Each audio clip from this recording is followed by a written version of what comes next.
Ликвидировано 20 несанкционированных свалок. В результате проверок выявлены нарушения требований природоохранного законодательства. О состоянии в сфере экологии и природопользования говорили сегодня участники встречи, прошедшей в научной библиотеке Ингушского госуниверситета.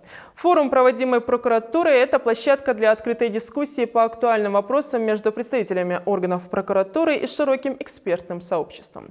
Мадина Джанхотова подробнее.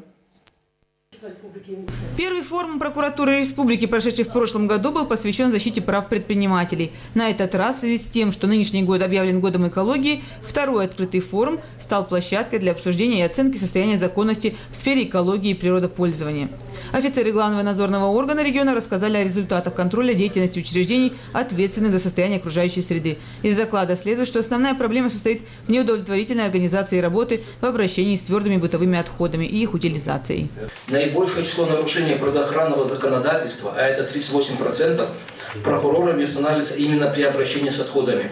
По словам представителей прокуратуры, в республике приняты и действуют более 22 правовых нормативных актов в сфере экологии. В результате мер прокурорского реагирования в этом году на территории республики было ликвидировано около 20 несанкционированных свалок, и работа в этом направлении будет продолжена. Та работа, те недостатки, которые мы выявляем в деятельности органов местного самоуправления и органов исполнительной власти, эти все недостатки будут здесь озвучены. Мы планируем принять комплексное такое решение, где каждый из контролирующих органов будет определенно ответственным за то или иное направление.